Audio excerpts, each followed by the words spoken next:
Teraz sa posunieme o kúsok vyššie. Alpy, Kaukaz, Pamír, to všetko má za sebou Marek Naď, horolezec, inak študent na Technickej univerzite v Košiciach. Príjemný podvečer. Marek, vy ste začali liesť v podstate nedávno, dá sa povedať. A začali ste na tých umelých stenách, to vám veľmi nešlo. No, začal som vlastne s lezením alebo s horolezectvom ako takým koncom strednej školy, kde som sa dostal tak zaujímavým spôsobom k tomu koníčku alebo nejakým spôsobom možno aj tak povolaniu. Samozrejme začal som ako možno skoro všetci na tých umelých stenách. Bolo to veľmi teda náročné pre mňa po fyzickej stránke. Nevládal som a obdivoval som ľudí, ktorí dokážu bez problémov vlastne vystúpiť hore, ale nevzdal som sa a bojoval som. V prírode vám to išlo oveľa lepšie, lebo najprv ste pokorili Vysoké Tatry. No, pokoriť. Nerad používam ten výraz pokoriť. Áno, navštívil som Vysoké Tatry, mal som tam nejaké výstupy, ale volalo ma to niečo ma volalo, tiahlo niekde inde okúsiť Tá príležitosť prišla. A prvým takýmto veľkým výstupom bol Mont Blanc.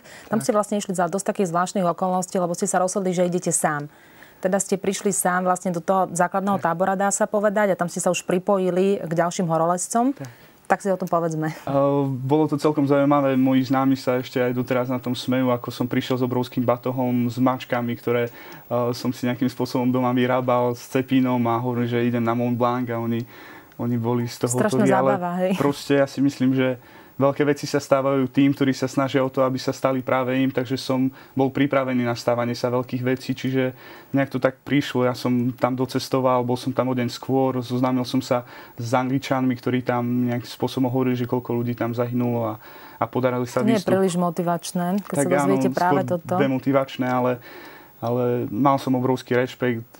Ten strach ani nepovedal by som akože strach, skôr ten rešpekt. Viete, keď človek je malý a vidí tie hory, a preto ja často hovorím, že hory a veľhory učia pokore človeka a sú naozaj veľa dávajú. Možno ani tá výška, keď sa na to pozeráte, nie je taká ako to, čo to s človekom robí. Mám teraz na mysli tú výškovú chorobu, to ste si vlastne odžili aj vy. Vy ste v podstate nemali veľmi veľa času na aklimatizáciu, lebo ste prišli v období, keď práve začalo pekné počasie a bolo treba ho využiť. Ten Mont Blanc teda bol veľmi rýchly. My sme tam prišli, nevyužili sme ani zubačku do nejakých 2100, ale rovno z lezu sme vystupovali, pekne prechádzali vlastne po tých lesných cestičkách a postupne kosodrevina, prvé náznaky snehu, skály a tak. Čiže to bolo veľmi rýchle. Vlastne za 2 dní sme boli aj hore, aj dole. Ale ten vrchol asi už nebol taký jednoduchý. Tam už prišli aj tie bolesti hlavy, aj tie nevoľnosti. No, pravdu povediac, ja som znášal tú výšku veľmi, veľmi dobre. Čím to je?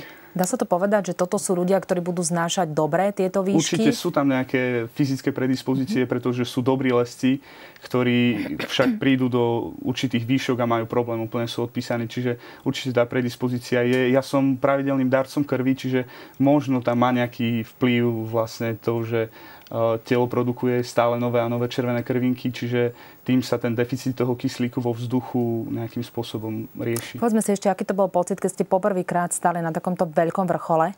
Vy ste tam vlastne zažili nádherný východ úžasný. slnka. Ako sme spomínali, ja som chcel pozdraviť celý slovenský národ, moju teda dedinu a som si pripadal ako obrovský entuziazmus, presne, nával šťastie. Ešte keď som tam uvidel ten východ slnka, to úžasné.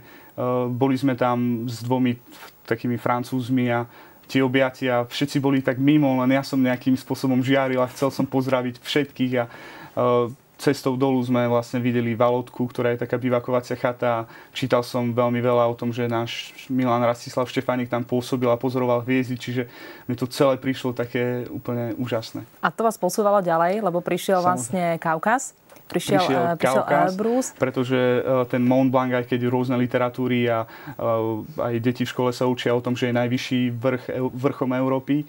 Ten Elbrus je v európskej časti, aj keď tvorí vlastne kontinentálnu hranicu s Európou a Áziou, ale má vlastne 5600, je skoro 1000 výškových metrov vyšší.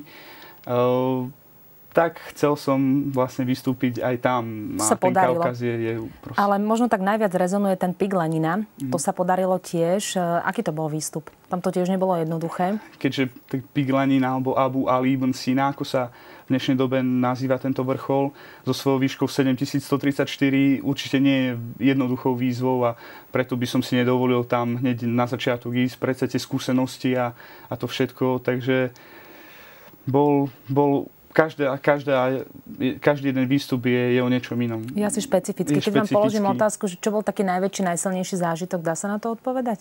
Ja si myslím, že už len to, že som tam bol a proste zažil tú atmosféru, či už v tom basecampe, alebo tých ľudí a vravím, že celé to bolo silné a hlavne ten vrchol, teda keď človek zrazu bojuje 10 dní o to, aby sa dostal na určité miesto a zrazu vidí, že už ďalej a vyššie sa nedá vystúpiť. Potom to lezenie dole? Lebo my sme sa rozprávali o tom, že človek sa vlastne ako vypne k výkonu, vylezie na ten vrchol, ale potom musí zliesť dole. Stále človek musí mať rezervu, lebo 80% vlastne takých výstupov končí tragicky kvôli teda zostupu, že človek bojuje a všetku svoju energiu a silu dá na ten výstup a nemyslí na tie zadné vrátka, že potrebuje sa vrátiť. Čiže samozrejme ja som si nechával, snažil som sa odhadnúť, koľko tej energie potrebujem a hlavne teda zdraví sa vrátiť. Bez pochyby o tom hovoríte s veľkým nadšením. Úplne krátko, ďalšie ciele a sny horolezecké, veľmi stručne. Ja nerad veľmi rozprávam o svojich teda ambíciách v budúcnosti. Bo možno to, čo sa povie, sa nesplní? No, je to možné, ale vlastne aj v Basecampe som sa rozprával s jedným Rusom, ktorý mi spomínal jednu 7000-ovku Peak Pabieda. Je to v pohorí Tianshan. Teraz sú tam rôzne nepokoje a tohto roku to nejak nevyšlo, teda aj po tej finančnej stránke. Možno ľudia, ktorí ma nejakým spôsobom teraz sledujú, alebo čo by možno mali záujem firmy, alebo tak nejak alebo prispieť, takže kľudne im môžem nechať v redakcii moju teda mailovú adresu. Je to Peak Pabieda, jedna z najťažších 7000-oviek na svete. A to je teraz taká výzva, ktorú by ste chceli pokoriť, aj keď to slovo nemáte rád. Vystúpiť teda. Dobre, Marek, budeme držať palce, nech sa to podarí, hlavne nech sa v zdraví vrátite naspäť. V tejto chvíli veľmi pekne ďakujem za návštevu v štúdiu.